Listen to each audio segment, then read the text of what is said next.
And we are recording now.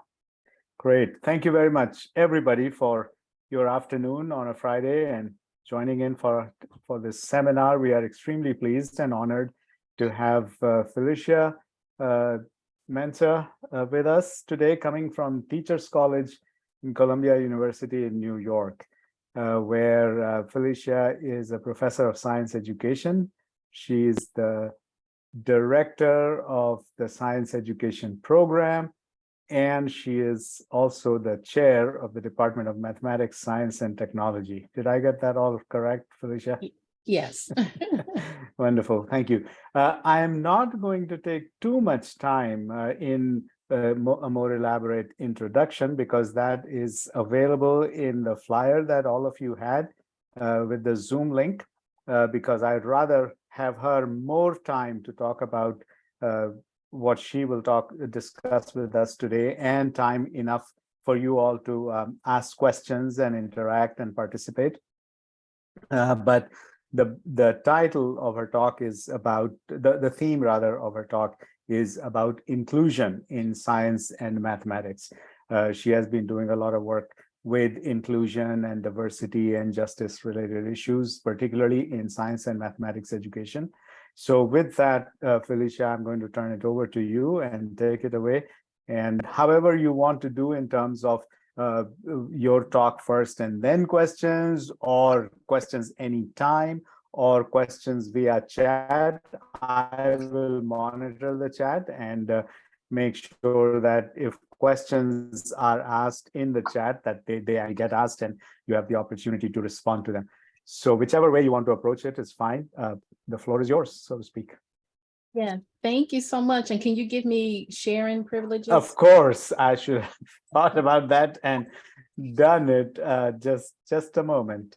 Okay. Yeah. No, so thank you, Max, and everybody for having me. I tend to teach or present more in a very interactive way, so I'm expecting participation. Sure. And so there will be moments where I say, can somebody read this, or somebody give me a response to this? But at the same time, it's also going to be reflective. So I've made this presentation as though I was teaching and giving a talk and giving a workshop, all rolled up into one. So I do appreciate your participation in advance when I asked for it. So hopefully it's working. Yep, good.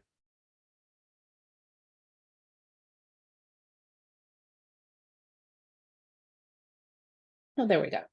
So I am going to be talking about inclusion, and some of the ideas that are going to come out of the presentation really came from when I have been doing a lot of professional development with teachers, STEM teachers and specifically, and also working with my doctoral students and working with pre-service teachers, so everybody, and trying to think about it. And so most of the time, people often think that inclusion is not something that you talk about in the context of science education, mathematics education, engineering, and technology. And so as we go through this presentation, I want you to be reflective to think about your practice and where it does fit for you. So there's just 3 questions. They're big questions, though, that I want us to think about through the presentation, and asking yourself, are you being inclusive? So why do we need to have inclusion, or to think about it in the context of math, science, or STEM education? And then I'm also going to be asking you questions that will help you to think about what biases did you hold that could actually hinder students in their progress in STEM education and produce an inclusive and learning environments for students? And how do you work with your peers to be able to do some of this work? So I want to start with Bell Hooks. She has been a great mentor from afar. I met her actually when I was in graduate school, and have just followed her and had admired her work. And this is one of the quotes that I like to start with, that I often talk about when I'm doing a presentation, to be able to have Bell Hooks's spirit come into me. But this idea of what the classroom is like and what the hope and possibilities that we have. So the STEM classroom, and she just said classroom, but I put the STEM in there, with all of its limitations, remains a location of possibility.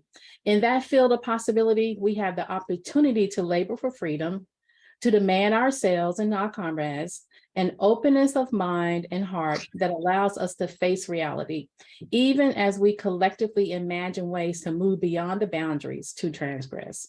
And this is education as a practice of freedom. So again, I take on this spirit that Bell Hooks has for me in my practice to really think about, how do I transgress the things or the obstacles that may be in front of me, that may be in front of my students, so that we can open up all the possibilities and the hope that we have for education and what education can do for ourselves, and most definitely for the children and teachers that we are also in service to. So now I want you all to reflect. If you have paper in front of you, that would be a great idea to kind of think about it or jot down some notes. But I want you to think about one of your current students that's in your, your math student, science student, engineering, or technology student. And then I want you to fast forward to graduation. This student you see at graduation will come up to you, and then what do you want this student to have said about you and the way that you teach or they interacted with you? So just imagine that just for a few seconds, and then I'm going to come back and we'll talk about this. So just imagine, jot down some ideas. So think to yourself.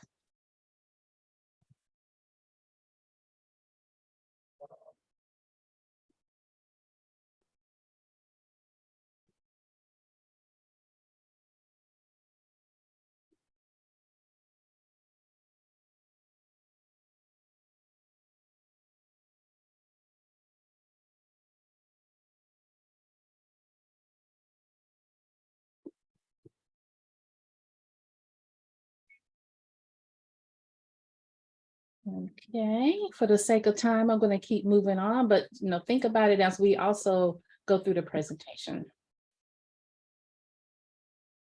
So when you thought about this student, was it a student of color? How many of you, and you can use your reactions to raise your hand or give a thumbs up, but when you thought about this student, was it a student of color? And I can't actually see everybody, but okay. Okay. I can see a few little fingers just from my screen. Okay, thank you for that. So this is really what I want to center these ideas around, is like, what do we do when we think about for our students of color, Indigenous students, immigrant students, students of color. And often when I do this work, I prepare mostly pre-service teachers, and I work with in-service teachers that don't look like me. And so these are the ideas that often come up around their particular practice. And they ask me questions about, well, how do I teach students that are in my classroom that I'm teaching in teacher education that are predominantly white? Or how do I think about the students that are in my classrooms where, I may not have had many opportunities to work with students of color? And so this just gives us something to kind of think about and ground our conversation and our interactions this afternoon around this. And so this is a comment that one of the students wrote about me in her journal. So I'll tell you as I'm going through this presentation as well, some of the things I actually do in my practice as a teacher educator.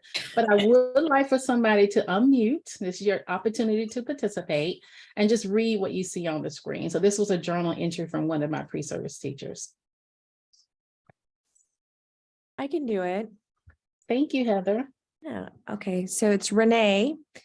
Although I think it is important to bring multicultural connections into science, it is also imperative to explain societal views of people of color in science. For example, Dr. Mensah, an African-American female from the South, is our science professor and breaking many barriers in science and at TC. I was happy, more like proud, that this was the case, but then nervous at the same time, because when my colleagues, white pre-service teachers, read articles every week about minorities being underrepresented and see the exact opposite every day by Dr. Mensah proving statistics wrong, I'm afraid they would believe the, well, if she can do it theory, then what's wrong with the other AA people? Then on the other hand, I am glad that they see this, because sometimes teachers have low expectations for children of color and water down the curriculum because they feel like those students will not understand. I appreciate incorporating multicultural connections to science and math, and this is the framework that we should bring into the science and math classroom. Thank you so much, Heather, for reading that. And so from this particular journal entry, Renee is actually was one of my African-American pre-service teachers. And in this particular class, when I taught it, this was the opportunity I had the most, and that's not saying a lie, like 4 pre-service teachers of color in my classroom at this particular time when I taught this. And so we were able to engage in lots of conversations about positionality and what that meant for them, having an African-American science teacher, professor, because I was there first. And it just always made me think about it from the perspective of my white pre-service teachers when I would ask that question, like, how many of you have had a Black teacher in your K-12 experiences? And then nobody raises their hand. And then when I have a little bit more of a critical mass of 4 students in the class and I ask them the same thing, then they say, no, you are the first person I had. So it really just puts into context what this idea of inclusion means for me, even personally, as I think about preparing pre-service teachers and working in schools and classrooms with in-service teachers, for them to think about what all this means in the context of STEM education, because it's also very important. But at the same time, taking on this idea that by incorporating multiculturalism, incorporating culturally relevant, responsive teaching and all of that, that it starts to open up for them what the possibilities of what it can look like when we're teaching in our classrooms. And so then there's just a couple of pictures from me with a group of teachers. We're in the Columbia University laboratory doing some experiments. So this was teachers for professional development. And then the bottom was one of my partnership schools I had in Harlem that I work with young girls in this particular classroom. So self-assessment. So I'm going to have some self-assessments throughout the presentation for you to, again, to think about what I'm talking about and how you can also be engaged in this conversation. But I want you to think about, how are all the ways that your classrooms are diverse?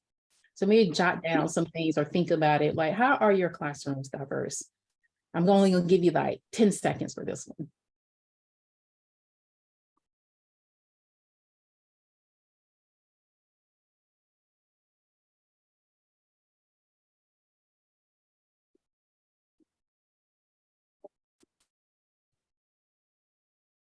Okay, I gave you more than 10 seconds. So tell me, you can unmute yourselves and just tell me, how are your classrooms diverse?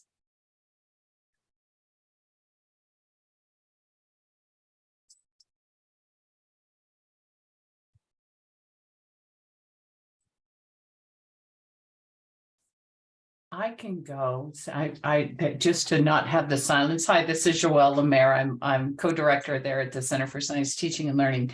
I wrote down that just lately, and I don't teach students regularly. I do professional learning with educators, and so I just taught sessions last week. So I'm going to talk about what those students were, and they were diverse in color, in abilities, in language, and in culture.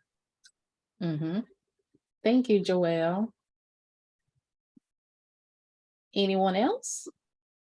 I'd add income in class. Thank you, Heather. So I'm going to move on. So actually, our classrooms are diverse among a lot of different areas. So this is not an exhaustive list at all, but oftentimes when we think about our students in our classroom, we only tend to think, okay, maybe gender, maybe race, maybe class, but our students are very diverse in a number of different social markers and experiences, their values and beliefs that they have, where they grew up, all that. And so students are bringing all of that to the classroom.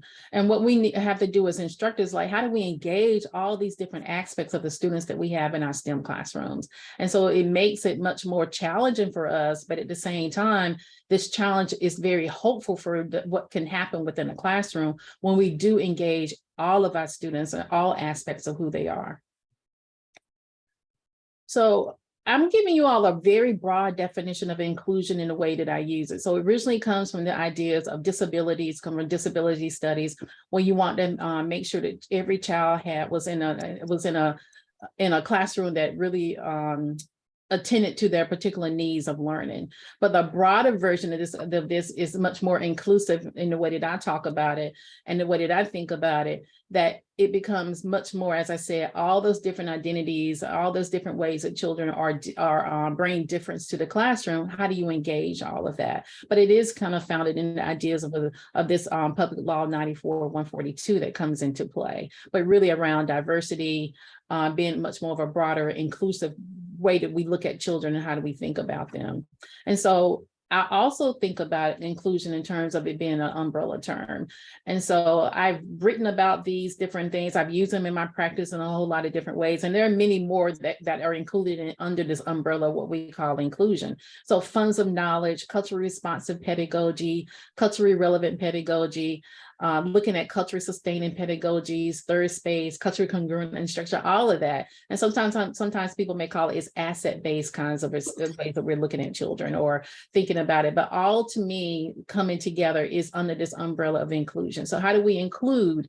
How do we make sure that our learning spaces are there for every child to be able to be in the classroom and have success in the classroom? So looking at difference in a very broad way.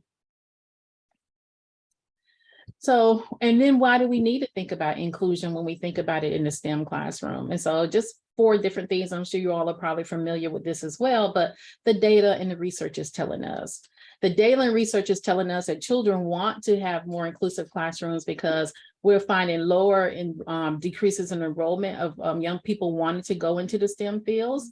And a lot of that has to do with how we set up that learning environment for them. The pedagogy is telling us, children are telling us like, it's boring in this classroom. I'm not learning anything.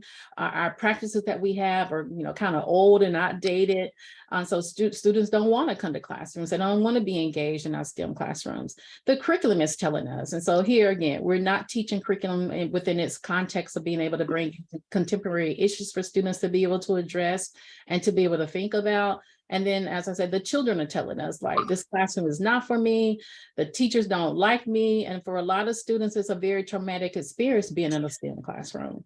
And so there's just one image that I found this a little bit more recently that I'm going to share with you, but I want you to think about it in the context of what my students have said in the past for me. So I'll need 3 volunteers for this one, just 1 each, to get you all engaged. But one of the activities I do in my methods class, and I also do it with my teachers in professional development, and you probably do it too, but I have them to write out their science timelines from the very beginning of when they first understood what science was. So I tell them to think about it before they went to school.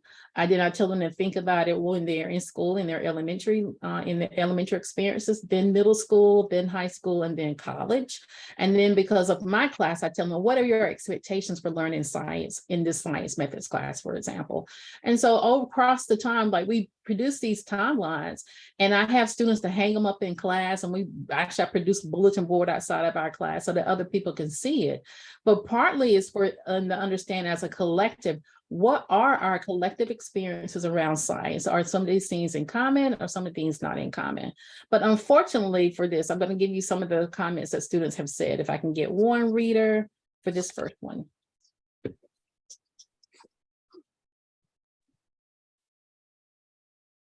I can do that one. Thank you, Cheryl. I ended up dropping out of chemistry and getting very low scores in biology. I hated how my passion was stifled because of how unrelatable and uninterestingly science was taught in the higher education college setting. I therefore quit and delved into something that could not be decontextualized: education. Mm-hmm. So here's another one.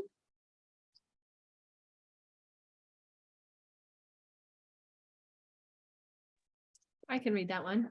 Thank you, Teresa. When I went to college, I only had to take 1 science course. I decided to take astronomy thinking I would learn about horoscopes. All I learned about was astronomy is all I learned was that astronomy is not about one's horoscope.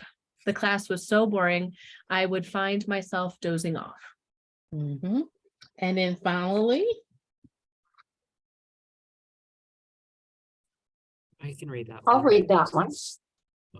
I was required to take 2 semesters of science in college. My first year, I took biology with the lab.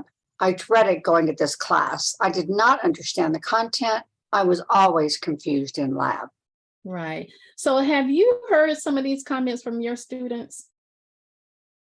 Mhm. Yeah. And so when students come to me and they have these comments, it's like, okay, what am I going to do that's going to help sway them? Because I grounded myself in elementary science education. I was a former high school science teacher, and even at Teachers College, I teach middle and secondary. That's our program. So I have the students from K-12, the whole spectrum. And one of the things I do in my courses and working with them is getting them to understand the trajectory. So my elementary students, what are their experiences? And then I have my secondary students that think about what are their experiences. And there are conversations that happen across that as much as I can make them happen. And this is trying to understand not all the experiences that we have in science are positive. And then what happens when we do that? So especially if we have negative experiences with my elementary teachers, what does that mean when they're laying a foundation for science? And what does that mean as students continue to go through their educational trajectory and they continue to have bad experiences in science? So definitely when they get to me, I'm trying to turn that around because I want them to go back to the classrooms and make it so that it's a learning environment, an inclusive environment for every child to be able to have an appreciation of what science is. I'm not telling them to go in and say that everybody's going to come out and they're going to be a STEM major, but I want them to have a much better positive experience than what they had. And so these timelines are allow me to be able to do that, to see what their particular experiences are like. And then we share in a collective community around that. But then I also found this one. So this is actually a hostile obstacle course for science, technology, engineering, mathematics, and medicine. And so this is another image that I think tells a whole lot about the experience. And so the caption says, this is the hostile environment obstacle course that women and BIPOC researchers have to endure when they're in science, technology, engineering, mathematics, and medicine. And this one is kind of like my experience as well. Like I had goals and aspirations of where I am now, and even other kinds of trajectories. But the obstacle course, it says like, what's the matter? The person, it's all the same distance, and it's not. And so we really have to think about that in the context of our teaching. Is like, what are those obstacles that are hindering a lot of our students to be able to reach those goals that they want for themselves, or even the goals that we want for them?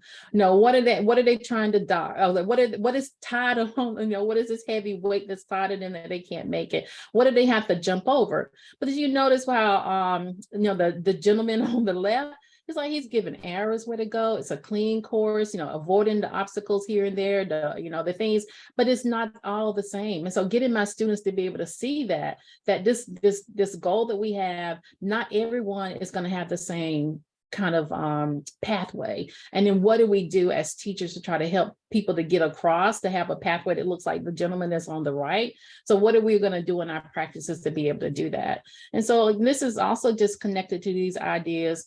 And so I want you to think about it, like, what are you saying, or what are you doing that's going to hinder your students from being able to have what do you say, and what do you do that may hinder inclusion in your practice? So I want you to take a few minutes and reflect, like, what are you doing? Maybe you're doing things unknowingly, maybe you are doing things knowingly, but what are you doing that's hindering your students from being able to progress and move up that obstacle course without so much, without too many hindrances?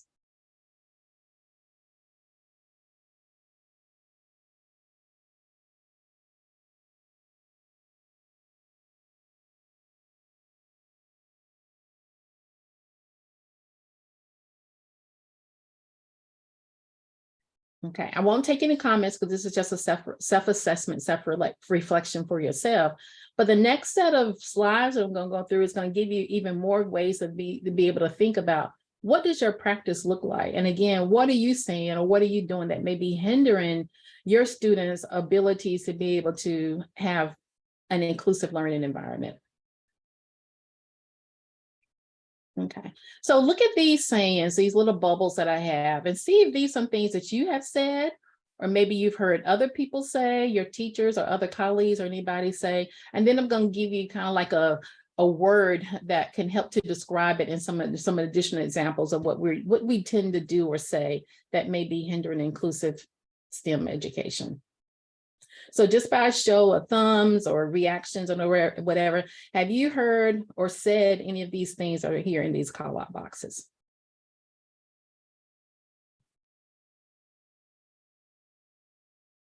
I see a thumb here and there. Either you said it or you heard somebody else say it or no. So yeah, I see some thumbs. Okay. So I'm going to go into a little bit more detail about what these mean. So for superficiality, as I get to know your students. Meritocracy, you should try harder or study more. Deficit conceptions and inferiority, where these students can't do this work, or I feel sorry for her or for him. And then colorblindness, I don't see color. I treat all of my students the same. And then equality, give everyone the same thing. Okay, so let's go into a little bit more detail. And so the next few slides for all of this, I'm going to talk about them in more detail. Then I'm going to give you some reflective questions to think about for your personal practice. So here we are. What happens when we look at superficiality and getting to know our students? And so you've probably seen the image of the iceberg, right? So it's like it's more under the water than there is at the surface. And that's how our children are often. Like they have such deep lives and such deep backgrounds that we don't really get the chance to get to know them. So one of the things is like, we're going to have to go deep, got to go under the surface to get to know them. Bettina Love talks about this idea of a home place and how children matter. And so I think for us as educators, we have to be able to do that as well. Prepare for our classroom spaces as a home. It's another home for children to be able to learn and to grow. And then how do we do that for our pre-service teachers or teachers we're working with for professional development? Or like, how do they treat them? Are they opening up their classroom so it feels like it's a home? It's a place for children to come in to learn and to grow, and a place where they say they matter. If they don't matter anywhere else, do they matter in the context of your classroom? So we're going to have to spend time getting to know our students, getting to know their ideas about STEM learning, about education. What are their goals? Oftentimes when I ask young people about what do they want to do when they grow up, it's often connected to STEM, but they don't like it. So like, how do we connect those ideas back together so that they have an interest in STEM learning, and that we get to know what their particular interests are for the goals that they have. And then we have to be able to see students and their talents and see achievement and success in new ways. This is challenging for a lot of my pre-service teachers because, maybe in the same senses that you all have, or students that you have in your classes, they are already high achieving. And they pretty much expect the way that they were able to achieve and the way that they're able to learn, everybody else needs to learn that way. So it takes them a minute to try to figure out like, no, they probably didn't learn it the way that I learned it. So then how do I set up an environment where children are able to learn in the ways that allow their talents and for their ways of knowing to come into play? So then we have to be able to allow our students to express themselves in very different ways, not always the way that we expect them to, or based upon what our experiences were, but how do we genuinely allow students to be able to show up who they are? And so here are a few reflection questions. Do you have multiple or varying ways that you get to know your students and for them to get to know you? I often talk to my students like where the teachers is in the classroom too. So we're all part of that community. So how do students also get to know you? And do you make assumptions about your students, individuals or groups of students based upon their identities? And then how do you turn that off so that you not have this essentialist version of what Black children are, or what Latino children are, or something related to that? So really, how do you get to know them much more deeply so that you can open up for more inclusive teaching practices in your classroom? Okay. And then meritocracy. This was actually something that my college chemistry professor told me. I went to office hours to ask him to help with some problems. And he said, well, you just need to try harder. And he also told me, well, you probably need to use more paper. Like, what does that mean? So evidently he did not see me as a person who will be a STEM major, did not help me at all around that, just made me feel worse. And so, he did not see that I had this ability to be able to learn and understand science. And so oftentimes this comes into play. Like we often say that science or STEM education is for our best and our brightest. What do we do when we neglect to see the potential for a lot of students to go into science or STEM fields or mathematics areas, and we're only looking at the best and the brightest?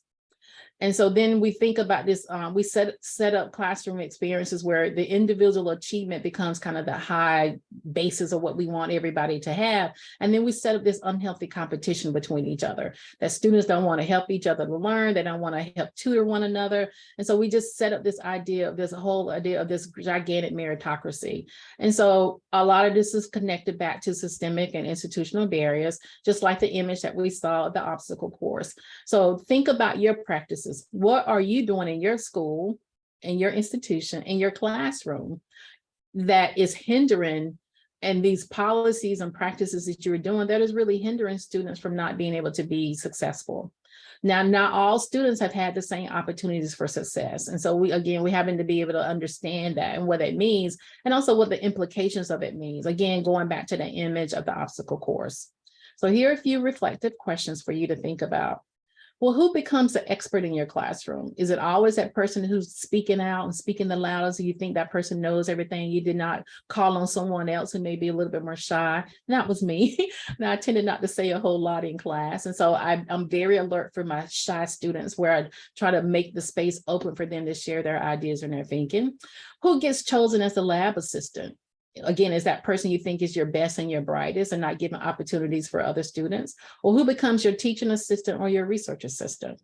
So how do you broaden who it is that you bring it into this community to be able to learn, for them to be also successful? Then as you look at your classes, is your course considered a weed out? Were you that organic chemistry class that I took that was trying to weed me out?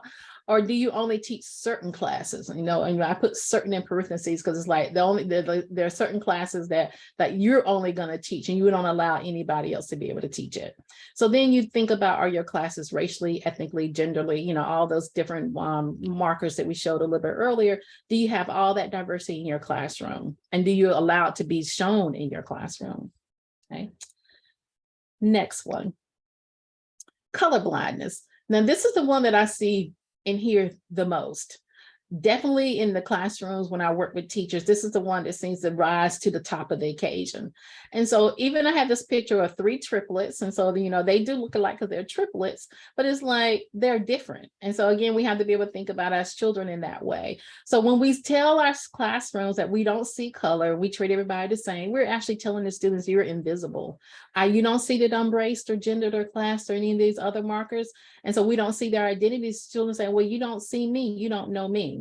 And so our identities play a really important part in the way that we learn and the way that we interact with one another. So we have to be able to see our students' identities, even intersectionally. So being an African-American Black woman from the South, my students know that because I talk about, I think I've probably said at least 2 or 3 times here, I'm from the South. And you hear my dialect. So these are things that are not going to go away. They are part of my identity. And so then how do you assist students to be able to say that they're not ashamed about their particular identities, and how do they bring that in? So identity is very much connected to our learning process. It's very much connected to the relationships that we have with our instructors and with each other in our classrooms. It's connected to our curriculum. So then how do we make that much more evident and be okay for children to bring their full selves to the classroom, and even as instructors to bring their full selves to the classroom? So a few reflective questions for you. Does your curriculum reflect students' intersectional identities, their multiliteracies, their multicultural knowledge, and their values? And do you include content, stories, and narratives not in the textbook? And are you included in the curriculum? So this is one of the challenges I also have for my teachers that I work with, and my pre-service and my in-service teachers I work with. Again, this idea that they are part of the classroom, and they're like, well, how do I bring myself in the classroom? Right? Do you tell stories? Do you tell, especially in a STEM environment, do children just kind of see you like, did you never struggle in STEM? There may be some people who never struggle. I tell them I did, like that chemistry class. So it's like, do you let students know, that you're human, that you are not as perfectly presented as you think the students think you are? So that also has a lot to do about our identities and what shows up into the classroom, and see that we're all very different. And then deficit conceptions and inferiority. So I've had teachers to say this as well, these students that can't do this work. And so they rather water down the curriculum so that students are not, so they're not in some way, they present it as being helpful to the students, but it really is not. And students actually go back and feel that, oh, the teacher doesn't have any confidence in me, that the teacher does not think that I can learn, you know, this is not challenging for me. Students are bored in the classroom. So if you go back and think about these ideas of deficits and inferiority, like, do we hold high expectations for all the students that we have in the classroom? And not only do we hold high expectations for them, are we supporting them so that they get there? That they are able to reach those goals and the dreams that they have? Are we helping them and assisting them to be able to do that? And so are we inviting students to engage in the learning process where, I said before, they're able to bring their full set of who they are? I said their assets and their strengths in full display. So one of the ways that I'm able to think about this is when students are writing papers for my classes, and so we often give them like, well, it has to be X, Y, and Z. Like, it doesn't have to be X, Y, and Z. Can it be A, B, and C? So giving students opportunity to think about within a particular content area, have them to be able to bring in questions that are curious to them and be able to write their papers or whatever project that they might want to be able to do. So being able to ask them, how do you best want to present what you know about this content?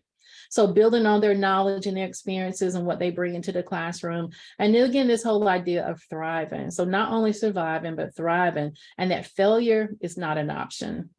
So what are you doing to help students so that they don't feel that they are failing, that you set up places for them so that there is engagement and learning where their strengths and their assets are there?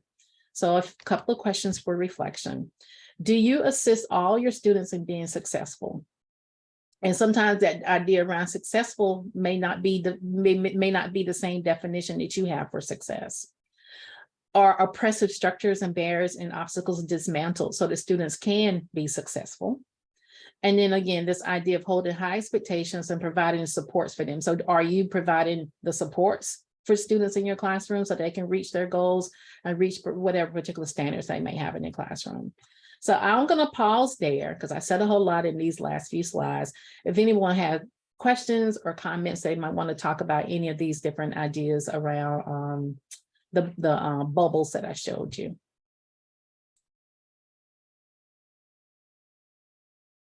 Questions or comments? Yeah, I have a question, but it relates to way back on slide 10. Let me go to slide 10. Yeah. Okay. So you're talking about culturally responsive, culturally relevant, culturally congruent.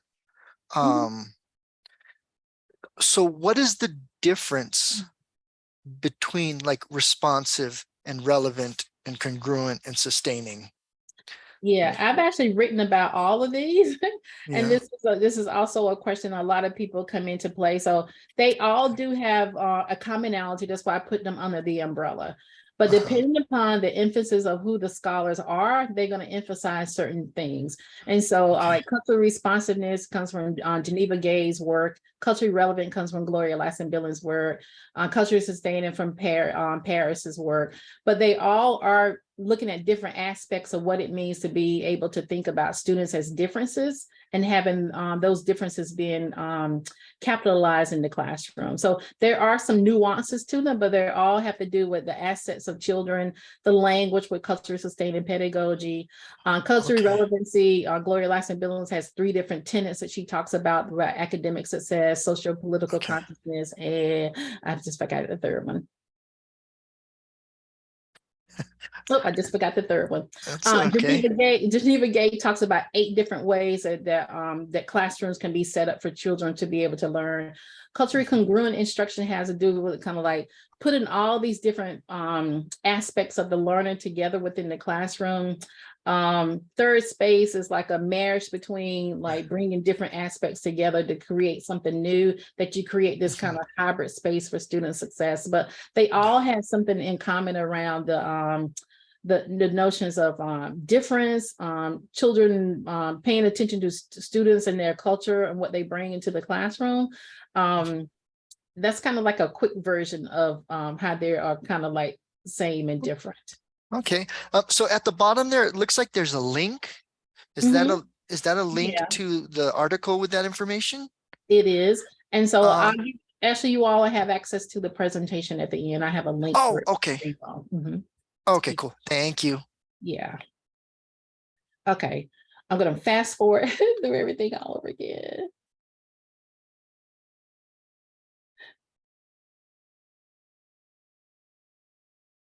So that gave you all a chance to think, right? So here we are. You've seen this before, I'm sure. And so this is kind of the summation of what I'm gonna, of what I just presented to you all. So we've seen these ideas around equality and equity. And what does equality mean versus equity? Can somebody share what they thought, their thoughts around equity and equality by looking at this cartoon? Yeah, I'll share. Okay, Jamie, thank you. So giving everyone the same, like for me, I teach high school chemistry. So giving everyone the same exact assignment and problems to do, and then scoring them all against each other equally would be equality. While equity might be considering some of my high school students, they have full-time jobs and they have to make money to support their family at home, and they have other things. So thinking about homework assignments and being lenient with due dates and cutting down problems, or just keeping it to in-class time because that's what they can control in their world, would be more equitable. Thank you. So yeah, so you've noticed with the game, everybody's trying to be in the game or view the game, but not everybody's getting the same resources. And now I often say this other box that says equality is giving everybody the same thing, as Jamie said, but equity is giving them what they need. And so we know the little boy in the purple shirt needed more than the other ones needed. There was somebody who didn't need anything at all in terms of that box, so to speak. But this other box said, well, this is actually the reality, that those who have get more and those who don't have resources are often taken away. And so it becomes this unfair situation that has been set up for, you know, the person in the purple didn't get anything that he wanted. It was some things that was taken away. But this is what we really want. What happens when we take down all the barriers for everyone? Like the fence is not there, they can equally see based upon the assets that they're already bringing to the classroom. So these ideas around freedom and liberation. So if we tear down all the barriers and all the obstacles, then that's going to hinder diversity, equity, inclusion for everybody. Then we're able to see, everybody can see the game clearly from their perspective, from their viewpoint. And so this is something too that I talk to my teachers about, like, what are the barriers that you have control of? You know, look, if you're looking at mainly within your classroom setting, what are those things that you can tear down so that everybody is included? And then you all have probably seen this quote before. And so I like this version of it as well when we think about what is diversity, equity, and inclusion. So diversity is having a seat at the table. Inclusion is having a voice. But what we really want students to be able to have when they come to the table is that they want to be heard. So it's not enough to be able to say, I have a diverse classroom, you know, there are more women of color, or there are more, you know, Indigenous students in my classroom, but how are they represented within that classroom? Do you hear them? Are they able to talk and share? Are their perspectives respected? Their views and perspectives, are they respected? So thinking about this idea of being able to say, I belong in this particular space. And then there are resources and things that are going to be there for them so that they will be successful. So I'm wanting to now give you some very specific examples that I've used in my practice, even when I was a high school teacher, teaching as a teacher educator, doing professional development, still around this notion of what inclusion looks like in our teaching. So I'm going to go fairly quickly through these. And as I said before, you know, you'll have a chance to have all the slides, but if there's something that you want to talk to about in more detail, I will give a little bit of time at the very end. And I know this is going to be like a speed version because I want to give you as many resources as I could and just touch upon them so that you will have them to continue to think about your practice. So I am apologizing in advance because I am going to go fast through these next few slides. I didn't want to not put them in there. Okay. I have so much to say. So when I think about these ideas and how do we think about inclusive STEM teaching, you know, I call it, and I tell my students, it's about the socios. It's about the socios. So how do we include socio-cultural, social-historical, and social-political context within our teaching? This idea around culture comes up. So the socios are embedded in who we are, the examples that we bring into our classroom, whether they're scientists or mathematicians or engineers, and also embedded in like the kinds of questions that they're asking, what kinds of ideas are coming up around why they presented these particular questions in a particular context. And so we think about science and mathematics around all of these different views and perspectives. It also has to do with who the scientists are, what were their lives like. So we often don't bring in the history of the scientists and mathematicians that we're studying because they were in a particular political, historical, and cultural context. And then as we also think about their questions that they're trying to ask and what kinds of knowledge are coming through because of their particular content, knowledge, and skills. And so then bringing in these diverse perspectives. So this is one. So I mean, a colleague, Megan Bang and her colleagues, had this idea around cultural ways of knowing. And so within their paper, it's an excellent paper for you to go back and read it. But they were asking college students about indigenous knowledge and just looking at illustrations that came from a children's book. What was the relationship between the coyote and the badger in terms of hunting? Now, U.S. college students had interpreted the relationship as competitive. We often say that in our sciences, because our background was in biology, these competitive relationships that we have about how animals interact with each other in particular environments. Well, as the Panamanian indigenous people said that, they view this as a very cooperative relationship. So then, it's kind of like you pitting it against scientists and against cultural knowledge. So who is right almost, right? So then what happened was that wildlife biologists who had originally thought that the coyotes and the badgers were hunting and thought that they were in this kind of competitive relationship for prey, they said, well, with further investigation, research, experimentation, or observations, they realized, no, it really was a cooperative relationship. And so how many times do we take indigenous knowledge or experiences from our students that may bring it into the classroom, we just neglect, oh, that's not the science. And so we're missing out on a lot of information around those kinds of perspectives and how we see it.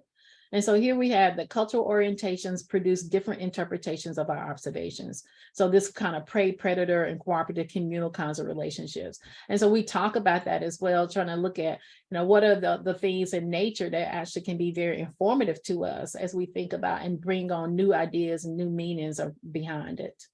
So think about your particular context where there are examples that you may be teaching that can have cultural ways of knowing without your realization of it. And then the contributions of scientists and mathematicians, Black scientists and mathematicians. So George Washington Carver, we know a lot, we've heard a lot about George Washington Carver. He normally comes up during Black History Month, which we just had. So it's like, well, what else do we know about him? What else do we know about all the different patents that he was able to do, the contributions that he made to our agriculture? But he also was a scientist and a musician. So how would that also bring in a new context about who he is for students who are artists, students who have this who has this musical background, and they're like, oh, how does the connection between the STEM education and the arts come into play? It's STEAM, right? So being able to talk about these different things that he was able to do, these different inventions he came, the creativity of mind that he had versus all the other things that we do know about him. So in your context, think about scientists that have other things to offer beyond what their contributions to science have been that we most notably know about. And then of course, my women, who are the women in science or STEM education that we know about? Barbara McClintock was one of my favorite scientists, because I just loved her. My background being in biology, but I also really love genetics. But some of her personal papers that I went back and read some of her journals, and because she was really like the only woman scientist in many of her science laboratories, so was I. And so that resonated with me around how she had to do things that she did to be known or to be seen, so to speak. And so even in her dress, which I tell students, I have a very funny story because, again, I'm Southern. Southern women tend to wear lots of dresses, kind of almost like a Southern belle kind of thing. And I did that when I went to lab in pantyhose. So chemicals fell on me. And from across the lab, it looked like my leg had been burnt, like out, like had been burned, I guess is what it was. And there were a few times where people will come and ask me, was I okay? And was looking at me like, I'm fine, like what's wrong? And so I will look and like, I must have lost maybe 2 or 3 pair doing that. So then I had to start to change, like, okay, I can't wear this to the laboratory anymore. And so Barbara McClintock talks about how she had to kind of dress a little bit more masculine to be able to kind of like fit in. I said, I can resonate with that because I could not wear my dresses in the laboratory, or I couldn't wear my sandals, you know, but you know, all of this for reasons of safety. But you know, I had to learn that early in my freshman biology labs. I had to kind of like change my dress. And then Hidden Figures with the Black women, brilliant Black women, and their contributions to science and mathematics, and you know, the discrimination and bias. So there have been times I've done several talks with young girls in elementary and middle schools around the hidden figures of me with some of my other Black women colleagues, or we talked about experience, and I show excerpts out of the film, out of the movie that were like parallel to my experiences in science. So again, it's like, how do you bring in these different stories connected back to that, again, within the cultural, historical, and political context? So, and then I've done the Tuskegee experiments, I've done the HeLa cells, you know, again, all these different things that are related to what students can do and what they can learn within a different context that really is impactful for them to be able to connect the science back to it. So with just a few examples of this, like can study the underlying experiments around Tuskegee and the HeLa cells. They talk about ethical, human rights, social, racial, and gender issues.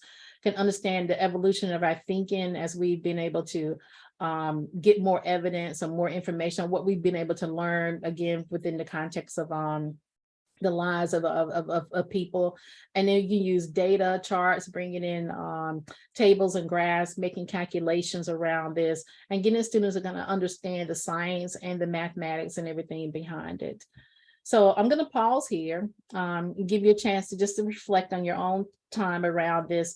Like, what other examples do you have that you are teaching that can also be connected to these socios that can bring in a little bit more interesting ways of being able to connect to students? And so if anybody has a couple of examples just that they might want to share as I went through that little spiel, any examples as you thought about what you're teaching in your science rooms, engineering, mathematics, teacher education classes?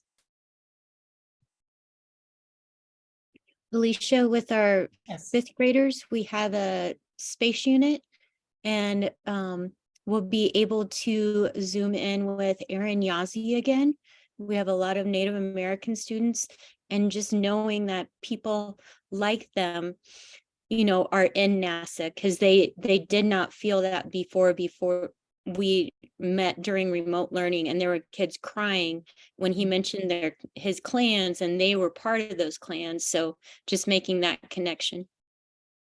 Thank you, Cheryl, for that example. Any others? Okay. I have only 2 slides left because I didn't want to leave time just for like a little bit of Q&A at the very end. So, you know, as I summarize the presentation, you know, inclusive teaching is good teaching. So Gloria Lyson Billings has an article related to that too. You know, culturally relevant teaching is good teaching. So we want to be able to use your knowledge about students' lives to design student-centered instruction.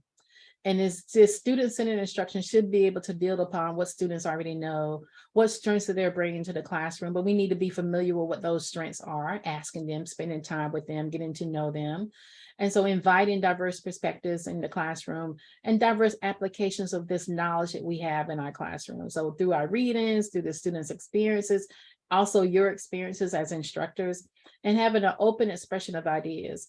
So not only are we having an open expression of ideas, but we also want to be able to critique everybody's ideas too, if it's as necessary. Critique to the point of being able to learn and grow. It's not one of those where you jumping on somebody and, you know, trying to make them feel defensive, but what, you know, trying to really understand the basis of what students' arguments and claims are. So that's what we want to be able to do, but do it in a communal sense where we are trying to learn from one another, and just using a variety of instructional tools and methods and assessment strategies, you know, making the classroom much more open and much more fluid in the way that we are instructing our young people, our pre-service teachers are working with our in-service teachers around this. And so there's really great loop of relationship between the curriculum, between the teacher and between the student, that they're all working in this very mutual way of being able to learn for inclusive classrooms. So when you get the slide, when I send this to you all, these are additional websites that I just put together where I draw information from. I send them to my pre-service and my in-service teachers for them to find resources. So they're all really great resources to try to learn and to build a better understanding or greater understanding and build upon what we already know of how we can be more inclusive in our STEM classrooms. And so you can do the QR code now if you want to. You can get the presentation that way, or there's the link, but I will send it to Max on the presentation as well, and he can send it out to you all. I'm not one to hold on to information because I want it to be beneficial for you and those that you are working with. So yeah, that's it for me. We do have a little bit of time for a Q&A. Yeah, thank you very much, Felicia. This was very enriching. And I will say, before we go into any entertaining questions, that both the recording of this seminar, as well as the slides that you will send me, we will post them on our website. So they will eventually show up on the website and be accessible from there too. Okay. So yeah. So with that, there are a few minutes. 5 minutes by my computer clock for some questions. Hi, Ron. Hi, Felicia. First off, I want to say thank you. And I want everyone to know that Felicia has a fantastic book on academic writing, that especially if you're starting out, is it right back there? Perfect. Especially if you're starting out, it's a great place to start. So I really enjoyed it. Thank you for that. So I because of a couple of projects and some work in classes, I've been thinking a lot about how to think about inclusion and other ideas around equity, and when to begin to bring them into pre-service teachers' work. So I've been going back. So Phillips and Azevedo in 2017 had a nice paper kind of thinking about kind of what are our equity discourses, and they broke it down into 4. And assuming you agree, but if not, tell me. Kind of we often start with access and opportunity, and then the level 2 would be kind of more speaking about inclusion, which you spoke about today. And then 3, like who's science and engineering, who gets to know. And now we start thinking about like Megan Bang's work in indigenous knowledge. And then 4, now we start talking about justice and action, right? And so I wonder how you think about where to bring those approaches in and why. Because it would be great if we could jump to social justice, but that doesn't really work that way. And so how do you think about that? I would love to hear your thoughts on it. Yeah, I'm a little familiar with that framework, but the one that I had used the most was Banks's topology of curriculum reform. And he has similarly talked about 4 different levels. And one of my papers most recently that I talked about it, that students thought they already knew what it was and could do it. And so I think I named like, oh, now I see, kind of thing. Like, it's like you will always have to build upon what they already know. So I would say start there at the very beginning. So Banks will say, no, there's like levels of that you can build up to it. But I think if they're ready for it, go ahead and start talking about it. I've often talked about social action and social justice in the very beginning, and so that they'll know that that's a goal that we're working towards. And so go ahead and share that, whatever that frame, if it's hierarchical and that's in that particular way, go ahead and start sharing with them those ideas around the end or around justice, so they'll know and can be ready for it. It's also something that's when students are doing it within their classroom, it's also related to how children are looking at this and how they're also viewing it. I'm amazed at how young people are already ready to jump on it. And then we're kind of like, hold up, so it's like they already are ready. It's the teachers who are much more afraid. So I'm already working, when I was teaching the methods class, working with them to say, okay, the students are already there. How can you get there so you can direct them a little bit more? So I would say go ahead and do it. I think the 4 pieces of that framework, because I am a little familiar with it, are all good. But I think everybody is starting to move like we need to be about the action. Is how you get there, but know that they can get there. Thank you. Thank you for Thank you. Okay. Cole, go ahead. Thank you. So I have another question for you, Felicia. So a lot of the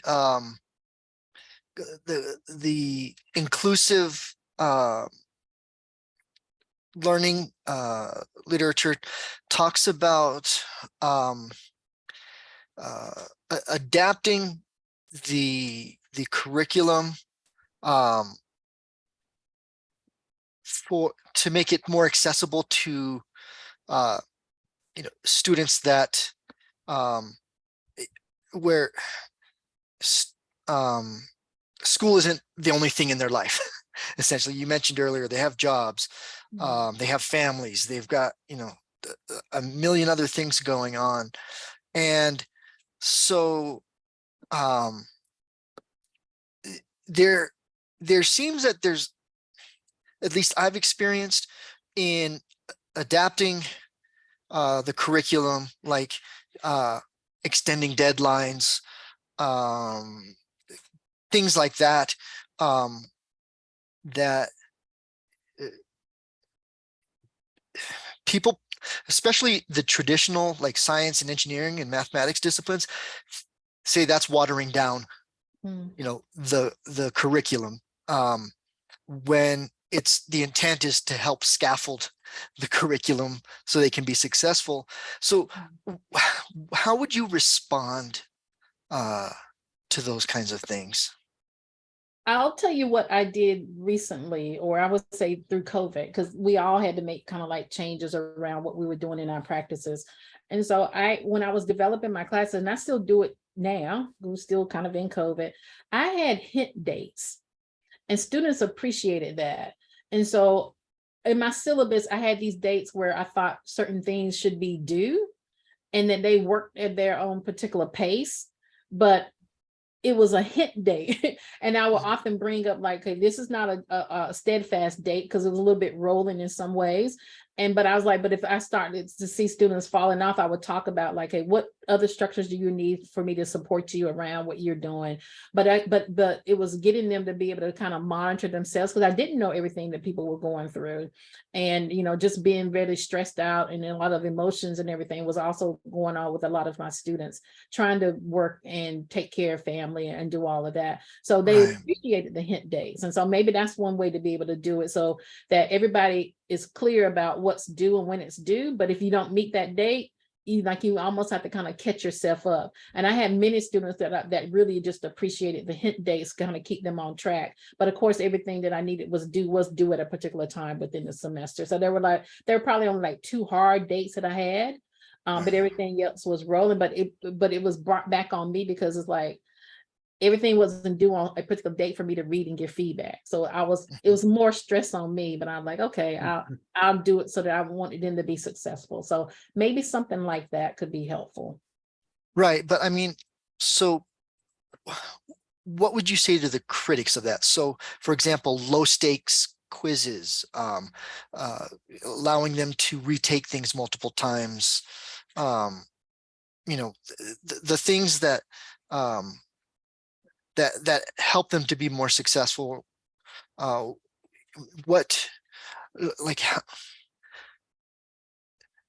If you're in a department and you're trying to communicate these inclusive practices, like how would you try to win the department over or win your colleagues over to say, look, this isn't watering it down, these are practices to make it more inclusive for them, so on and so forth.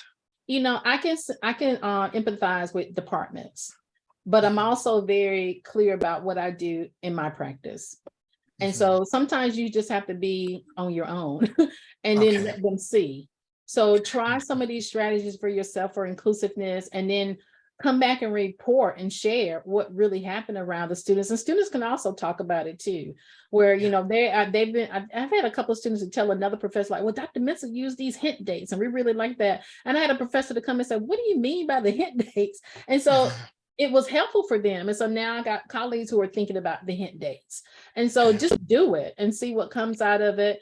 and then make make another change or tour, what they say, pivot in another direction. But then just share what you're doing, share why it's working for you, share why it's working for the students. Because I think systemically, it is hard to change things at that level, but they don't ever change if we don't go in and try something and then try to make it much more broader application of what we're trying to do. So try it out, Cole, and see what happens. You know, and get what they call get you some co-conspirators to try it out as well, so that you're not doing it by yourself. But I've been in situations where, okay, I'll just do it, and I have, and I keep it moving. You know, and then people come back later and see that it was successful, and then you share, okay, this is what I did, this is how I did it. Okay, cool. Thank you so much. You're welcome. Thank you, Heather. Yeah. Thank you very much, Felicia. We are 5 minutes over, and I want to respect everybody's time. Yes. People are starting to leave the meeting. So we will bring it to an official close, but thank you very much for your time. And we really appreciate you taking the time to speak with us and share all this wonderful, rich experiences from your own work with us. And there's lots that we can take from this and apply and implement in our own work. So thank you very much. Yes, thank you all so much. And you have my email, so you contact me. I have resources if you like and share. Yeah. So thank you so much again for inviting me, Max. Yeah, certainly. Appreciate it very much. Okay, we will be officially adjourned at this point. Right, Yeah. bye-bye. Thank you. Bye.